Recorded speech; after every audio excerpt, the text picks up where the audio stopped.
He fights out of Scramble Academy, leads and hails from Butterworth, Butterworth. And his opponent, fighting out of the red corner, weighing in at 61.6, he's 23, stands 5'9". He fights out of SBG Rochdale and hails from Oldham, Chamberlain. Your referee, Mr. Paul Crosswood. Well, ladies and gentlemen, here it is, the first semi-final bracket of our bantamweight amateur tournament. Adam Butterworth fighting out of the blue corner in the black shorts trimmed with red as he takes on SBG Rochdale's Cameron Chamberlain in the blue shorts fighting out of the red corner. This is why we're here, Steve, the tournament. Always interested to see how these athletes approach the first of potentially two fights tonight. We saw Ryan McNally last time out in the middleweight tournament decide that he wasn't going to get paid by the hour. Well, there's two schools of thought, you know. Do you point fight? Do you try and avoid as much damage as possible? Or do you try and get the guy out there in 30 seconds? Got to watch the triangle from the bottom here, though, is Adam Butterworth. Out of danger now, but he's going to have to be very careful hanging back in that guard. Steps over. One butterfly hook in there from Cameron Chamberlain. See if he can elevate his man here, use it to sweep. Trying to get that second, but yeah, had it in now. Good work there from the man on the bottom. Although, again, you know, we're in it's a tournament setting. Hardly taking damage while he's controlling from top position, and these 3-3-minute rounds are going to go very, very quickly. Well, I'm going to have to check with the officials, Steve, but I believe the initial rounds are two 3-minute rounds and an overtime round. So absolutely, you're right there. We'll get confirmation from that from Paul Crossley after this bout, but we do believe that is what the score is. And then the sudden death, round 3, should it be required yet? I mean, he's active off his back. You hear Paul Crossley there telling Better, we got to do more with it or I'm going to stand you up. Looks to pass.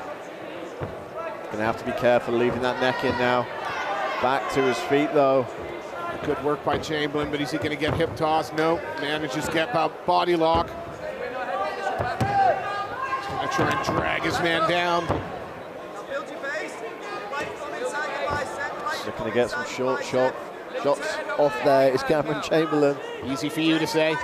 Get my teeth in for next time. Yeah, he keeps trying to reap that leg. And Let's have some damage. well, there's 50 cal asking for some damage. Well, he's going to have to do that, you know. He's spent a bit of time on his back, and yes, he was attacking, but looking for the sweep, but he needs to score some points here, and how you score points in MMA is by causing the most damage. They want to see the man land some shots. Disengage, look to land a few there. He's back under the hips with those hands clasped. The takedown should come here if he wants it, but with so little time, does he expend the energy? Yes, he does. He's going to try, and Butterworth's going to expend the energy not to let that happen. He posts straight away and gets back to his feet, back to the cage. That was a shot. That could have been the hardest shot of the round there, just as they broke up. You know, it's tough. Do you make that investment in the takedown with less than 10 seconds left in the round, knowing it's not going to score unless you're picking the guy up over your head and driving him into the mat?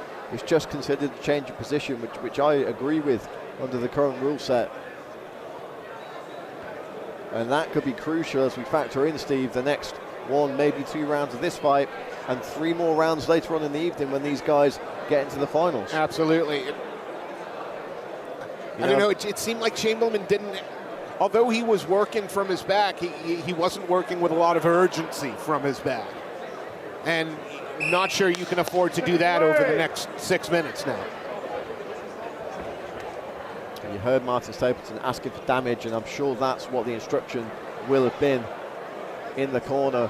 Paul Crossley having a word with Adam Butterworth there, so perhaps just reiterating the instruction that he gave while they were on the floor, that he's not going to let him hang out in top position and not do anything. Keep busy. We touch gloves. Here we go again.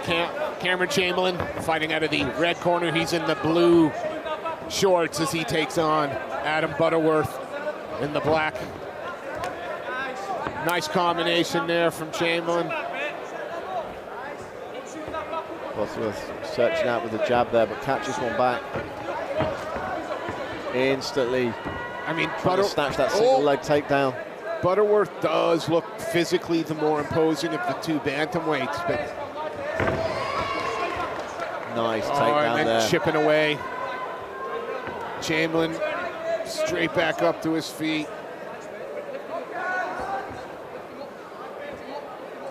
But you can see Butterworth now trying to drag out that leg. Well, he's really set his stall out here. Did he leave his... I don't know. To see what kind of grip he's got here. Well, if nothing else, he used it for a transition, but it looked for a moment like that was tight. We've seen Martin Stapleton win fights with that very high angle Marcella team before.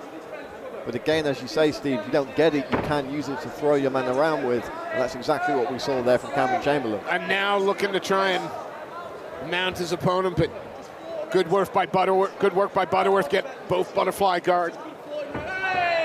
Chamberlain needs to start letting these hands go, doing some damage. Yeah, leave an impression in the eyes of the judges, more importantly. Take some of the cardio and the gas away from... Jeez, that was a power. Yeah, came from right underneath his man there to dump Cameron Chamberlain on his back. I'm not going to be a ton of time left in this round. I wouldn't have thought maybe just under a minute. And if he can hold this position for the rest of this round, that's going to make our judges really have to work hard.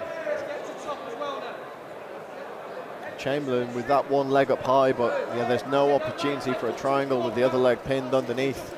Adam Butterworth trying to push off the cage there to get back to his feet. And he's going to watch the grip on the neck here again. Oh, and that looks hot. That looks tight. Can you finish from that side? He's out. He's out. It's over.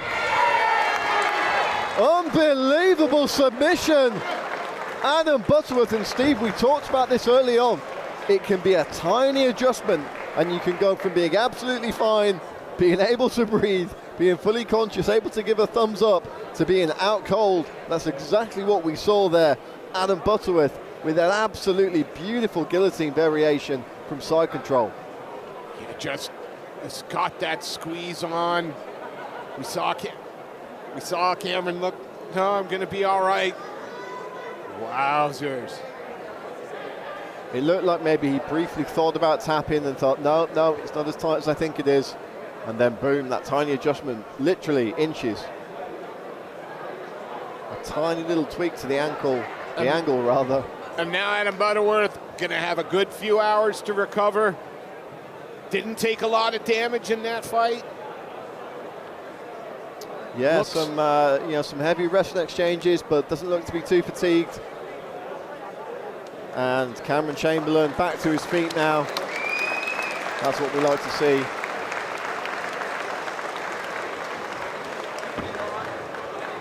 So Adam Butterworth is the first of our tournament finalists. Find out whether it will be Ewan Lister or Ben Vahi in just a few moments. Give a quick shout out to 411 official combat brand.